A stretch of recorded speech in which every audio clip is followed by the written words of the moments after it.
എങ്ങോട്ടാ? അകത്തേക്ക്. സിദ്ധുവിന് അച്ഛനൊന്ന് കാണുമെന്ന് പറഞ്ഞു. വരുമ്പോഴും പോകുമ്പോഴും കാണാൻ അച്ഛനെന്താ ആനയോ മറ്റോ ആണോ?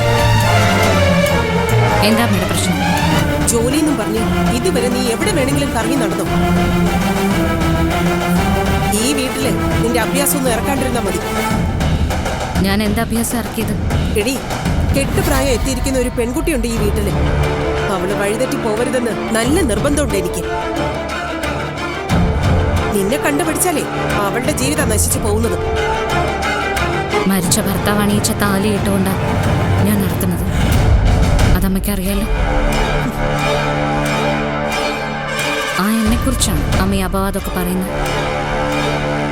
എന്റെ മനസാക്ഷിക്ക് നിരക്കാത്തതൊന്നും ഞാൻ ഇതുവരെ ചെയ്തിട്ടില്ല, ഇനി ചെയ്യുകയില്ല.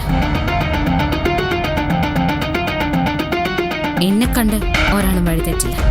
നിന്റെ പ്രഭാഷണമൊന്നും എനിക്ക് കേൾക്കണ്ട. ഇത് നിന്റെ വീടായിരിക്കും എന്ന് വെച്ച് നിന്റെ അഴിഞ്ഞാട്ടം സഹിക്കേണ്ട ബാധ്യതയൊന്നും എനിക്കില്ല. അഴിഞ്ഞാട്ടം അല്ലേ അമ്മ? എന്താ സംശയം? അത് തന്നെയാ. അപ്പൊ ശരത്ത് ഈ വീട്ടിൽ താമസിക്കുന്നതിന് എന്താ പറയാ? ഉത്തരം മുട്ടുമ്പോ ഇത് നിന്റെ സ്ഥിരം പതിവാ. ശരത്തിനെ കുറിച്ച് ചോദിക്കും. അങ്ങനെ ഇപ്പോ ആ ചോദ്യം ചോദിച്ച് നീ കേമിയാവണ്ട. ഇവനെ വീട്ടിൽ കയറ്റാൻ ഞാൻ സമ്മതിക്കില്ല. അച്ഛനെ കാണാൻ അമ്മയുടെ അനുവാദം എനിക്ക് വേണ്ടെങ്കിലോ? ഞാൻ ഇവിടെ കിടന്ന് ഒച്ച വെച്ചാലേ ആൾക്കാർ കൂടും. നാണക്കേട് എനിക്കല്ല, നിനക്ക് തന്നെയാ. ഞാനിപ്പോ പോവാം. അച്ഛനെ പിന്നെ വന്ന് കണ്ടോളാം. അച്ഛനെ കാണാനായിട്ട് ഇങ്ങോട്ട് വരണ്ട. അച്ഛൻ കാഴ്ച വസ്തുവൊന്നുമല്ല വരുന്നവർക്കും പോകുന്നവർക്കും ഒക്കെ കാണാൻ.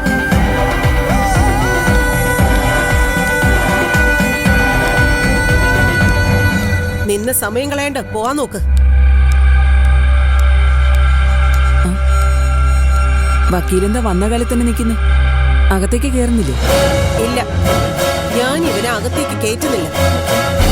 അതെന്താ? ഇവൻ ആരായിട്ടാ എപ്പോഴെപ്പോഴും ഇങ്ങോട്ട് വരുന്നേ? ഈ പറയുന്നത് ശരിയല്ല. ഞാൻ പക്ഷം പിടിക്കാന്ന് വിചാരിക്കരുത്. ശരത്തിന് ഇവിടെ താമസിക്കാമെങ്കിൽ സിദ്ധുവിനും ആവാം. ശരത്തിന് വേറെ ഭാര്യയില്ല. തർക്കം വേണ്ട പാർവതി.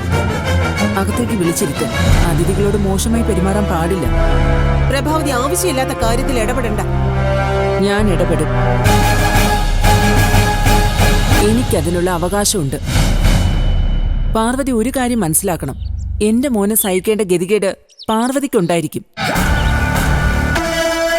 പക്ഷേ ഈ നിൽക്കുന്ന ദേവികയ്ക്കില്ല.